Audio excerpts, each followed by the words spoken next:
पहले का आदमी ईमानदारी से जीवन जीता था।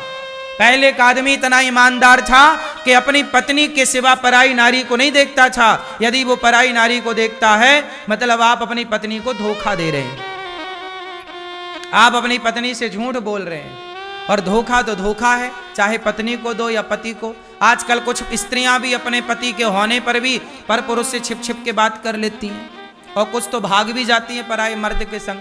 कुछ कुछ ये भी देखने को मिलता है। तो ये क्या है? धोखा है। ऐसे धोखेबाजों को भगवान मिल जाएंगे, इन्हें करोड़ों जन्म अभी और लेने पड़ेंगे। इसलिए कहता हूं आप जीवन को ऐसा जियो कि आपके जीते जी आपको ऐसा फील हो कि मैं बैकुंठ में हूं, और जो यहां बैकुंठ में वो वहां भी बैकुंठ। फिर तुम्हारी दुर्गति नहीं होगी, सदगति होगी। आज्ञा का पालन। क्यों मैया? ईश्वर की आज्ञा क्या है? पति कौन होता है? बोलो। पति भगवान है। ईश्वर कहते हैं कि पति को भगवान की तरह मानो।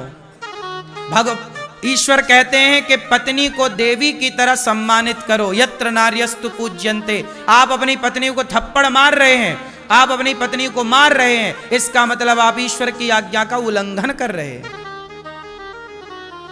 कहीं ये आज्ञा नहीं है कि आप अपनी पत्नी को मारो।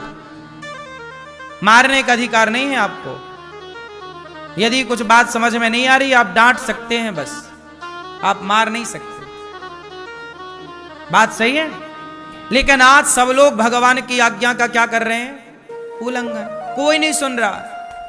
पत्नी को मार रहा है, पत्नियां भी पति को जड़ रही हैं थप्पड़ पे थप्पड़।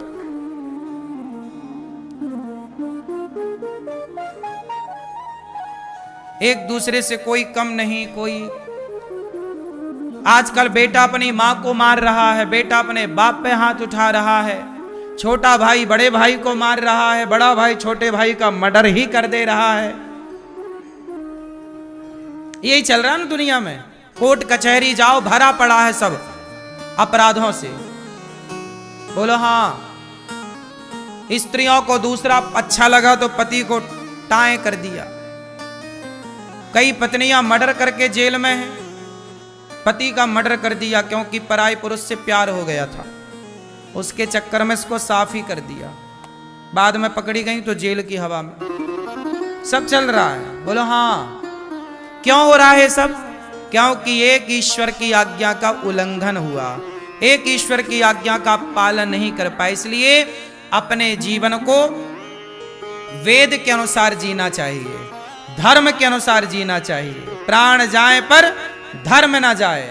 प्राण जाए पर वचन मीन्स धर्म, धर्म ना जाए। छोड़ देंगे सब कुछ पर धर्म नहीं छोड़ेंगे। हमारे देश में यही तो है, हमारी संस्कृति यही तो सिखाती है। मर जाना बेहतर है साहब, धर्म का परित्याग नहीं। इसलिए हमारे राजा महाराजा, हमारे देश की तमाम स्त्रियां जौहर कर लेती थी। माता पद्मावती ने जौहर कर लिया पर अपना धर्म नहीं छोड़ा। जौहर मतलब आग में कूद गई। जौहर मतलब आग का बहुत बड़ा भट्टा जलाया, आग की लपटें उठ रही हैं, उसमें कूद गई। 50-50 हजार स्त्रियां कूद जाती थी आग में। पद्मावती के संग लगभग 50,000 स्त्रियों ने जौहर किया था। जब एक राजा, जब जैसे राजा आया दूसरा, जैसे मुगल आए और मुगलों ने क्या किया कि आपके राज्य पे कब्जा कर लिया, तो राजा मर गया और सेना भी मर गई। तो अब सेनाओं की जो पत्नियां हैं, सैनिकों की जो विधवा पत्नियां हैं और राजा की पत्नी जिसका पति शहीद हो चुका युद्ध में, अब वो पत्नियां सेना की और वो राजा की रानी क्या करती? वो जीता हुआ राजा आता था, इस रानी को पकड़कर उसके साथ बलात्कार करता था, इन महिलाओं के साथ अत्याचार करते थे। तो वो अत्याचार ना कर सकें, हमारे शरीर पर किसी पर पुरुष का स्पर्श ना हो, हम मर जाएं पर अपने धर्म का त्याग ना करें। मर जाती थी वो। इसी को कहते थे जौहर। मीराबाई ने जिक्र किया है इस बात का, जौहर की गति जौहर जाने, जो कोई जौहर होए। हैरी मैं तो प्रेम दीवानी, मेरो दर्द न जाने कोई। ये मीराबाई ने पदों में गाया है।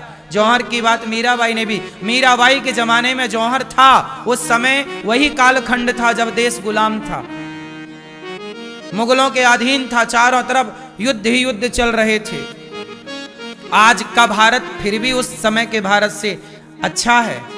उस समय युद्ध ही युद्ध था, चारों तरफ खून की नदियां थी, लेकिन उस समय तलवार की नोक गर्दन में थी, लेकिन लोग मर गए पर धर्मांतरण नहीं किया, धर्म को नहीं छोड़ा। अपने धर्म से इतना प्यार था। और आज सब सुविधाएं होने पर भी आदमी 1000-2000 में धर्म छोड़ने को तैयार है। गांव के गांव धर्मांतरण की आग में जल रहे हैं इस देश में। बोलो हाँ।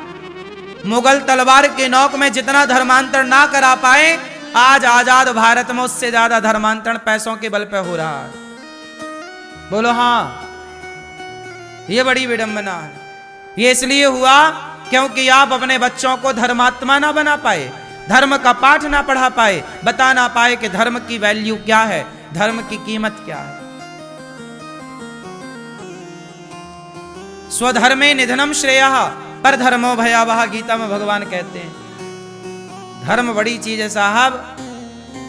धर्म ही चला गया तो हम बचे किस काम के।